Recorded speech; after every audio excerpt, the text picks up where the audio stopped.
Deputada federal Carla Zambelli, mais votada lá de São Paulo, com Eduardo Bolsonaro, PL, havia sido condenada a 10 anos de prisão por que ela estaria por trás do Walter Delgatti Júnior, um hacker que invadiu o sistema digital do Conselho Nacional de Justiça. Foi quem inventou um mandato de prisão contra Alexandre de Moraes. Parece que é assinado pelo próprio Alexandre de Moraes. E foi considerado assim uma ofensa muito grande ao judiciário brasileiro. E ela foi acusada e condenada de estar por trás do Walter Delgatti, que teria pago ao Walter Delgatti. Esse é o crime. E também com perda de mandato e inelegibilidade. Perda de mandato não foi declarada pela Câmara e ela disse na ocasião que se fosse para a prisão, ela teria ainda direito a um recurso no próprio Supremo, vai recorrer ao próprio tribunal, não tem nenhum tribunal acima do Supremo, nem mesmo o Conselho Nacional de Justiça está acima do Supremo. E ela disse que se tivesse que cumprir pena em prisão, ela não aguentaria, não resistiria. Ela tem, no mínimo, 3 doenças crônicas graves, inclusive doença cardíaca, não resistiria. Mas ela disse que, se for decretada a prisão, ela se apresenta para a prisão. Ela disse isso como diversionismo, né? Para que ninguém suspeitasse que ela poderia planejar a saída do Brasil, e agora aparece na Flórida.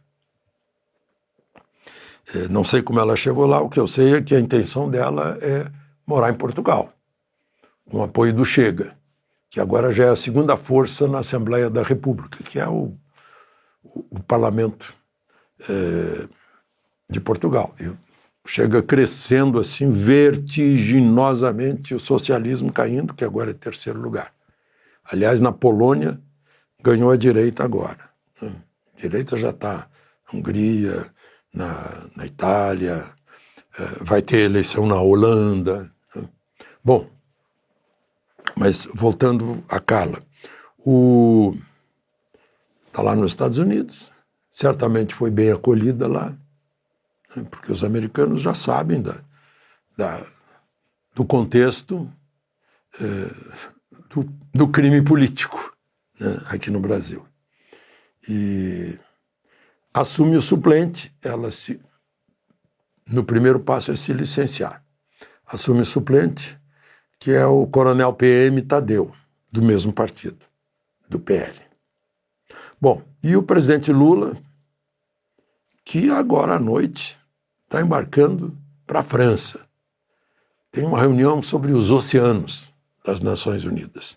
É em Nice, na França. Eu falei ontem aqui do Giuseppe Garibaldi, foi lá que ele nasceu. E ele chegou a levantar a população de Nizza, italiana, do Ducado de Saboia, para anexar a Itália, na reunificação italiana. A França reagiu com violência e ele não conseguiu. Nice fica ali do ladinho de Mônaco. Do ladinho de Mônaco.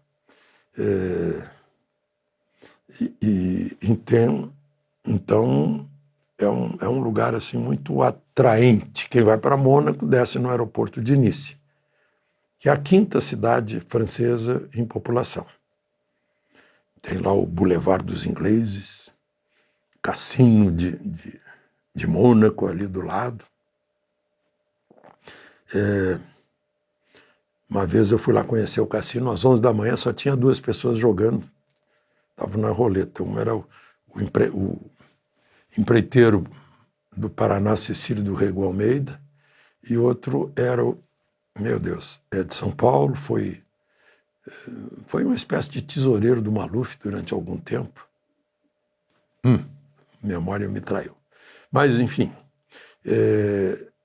está indo lá, mais uma viagem do presidente Lula. Antes disso, ele teve uma reunião no Palácio do Planalto com o presidente da Câmara, o presidente do Senado, o ministro da Fazenda, o vice-presidente Alckmin, os líderes no Senado, o Jacques Wagner, na Câmara, o José Guimarães, e saíram, vocês sabem o que é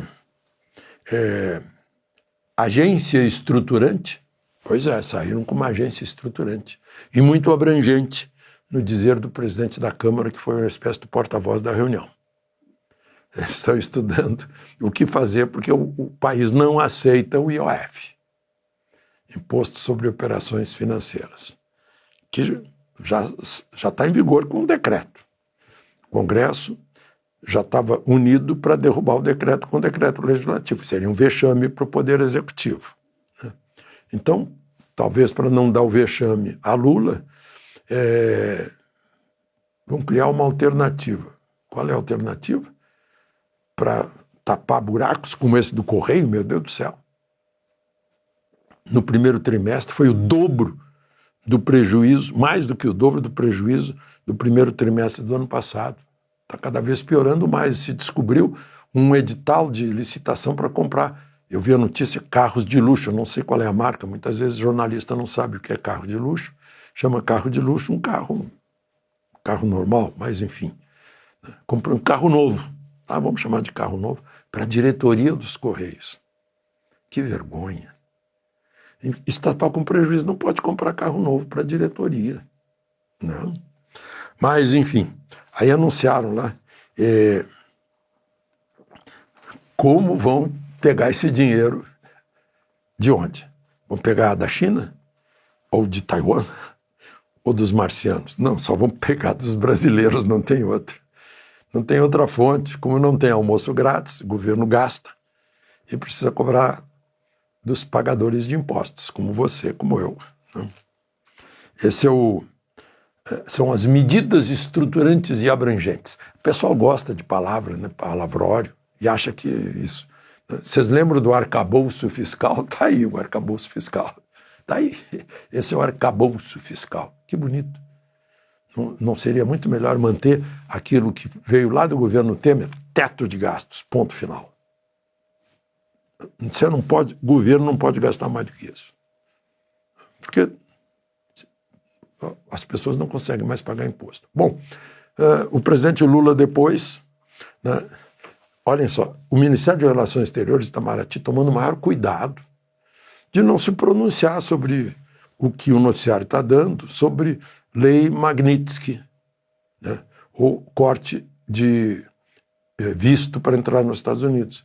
Porque não tem nada concreto, com nomes, nada. O Supremo, já vestindo a carapuça, reclamou, segundo eu ouço de jornalistas que conversam com ministros do Supremo, reclamou que o Itamaraty está silencioso. Lula sentiu esse desgosto, esse incômodo do Supremo, aí resolveu dizer o seguinte, preencher o vazio, né? Para agradar o Supremo. É inadmissível que governos, que presidente de qualquer país do mundo dê palpite sobre decisão da Suprema Corte de outro país. Se você concorda ou não concorda, silencie, porque não é correto ficar julgando as pessoas. Qual foi o presidente que falou sobre isso? Qual foi? Não sei, se alguém ouviu aí o Trump dizendo alguma coisa, me avise, eu não vi nada. Bom. Aí disse mais, um país não pode ficar se intrometendo na vida do outro, punindo o outro, não tem cabimento. Ele deve ter parado para pensar, opa, mas não puniu. E agora o que eu digo? Aí ele disse, por enquanto, o que nós temos é a fala de pessoas. Mas aí voltou. Mas pode ficar certo que o Brasil vai defender não só o seu ministro, mas também a Suprema Corte. Opa, aí sim, né? Pronto, acalmou o Supremo. Era isso que o Supremo queria ouvir. Só não explicou, vai defender como? Vai ser um porta-aviões no Potomac?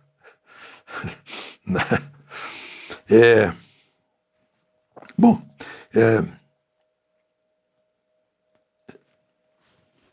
se ele estudasse essa lei Magnitsky, saberia que ela só vale no território americano.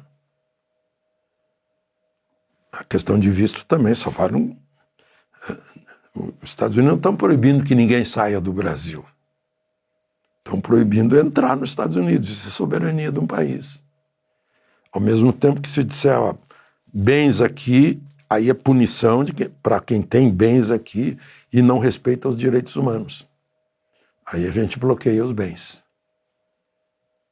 E impede que a empresa americana tenha relações com essas pessoas que desrespeitam os direitos humanos. É isso, essa lei Magnitsky. Porque os Estados Unidos têm uma tradição muito forte de defesa dos direitos humanos, entre os quais um dos fundamentais é a liberdade de expressão. Ou seja, o presidente vestiu a carapuça, passou recibo, né? E ainda fez o que o Itamaraty queria evitar, comprou mais briga com os Estados Unidos, que já tinha comprado, chamando o candidato Trump de fascista, apoiando a Kamala, querendo tirar o dólar das negociações do BRICS, Rússia, China, primeira-dama gritando, não tenho medo de você, Elon Musk, né? Amizades com Maduro também, com o Irã, né? Navios iranianos já no início de governo.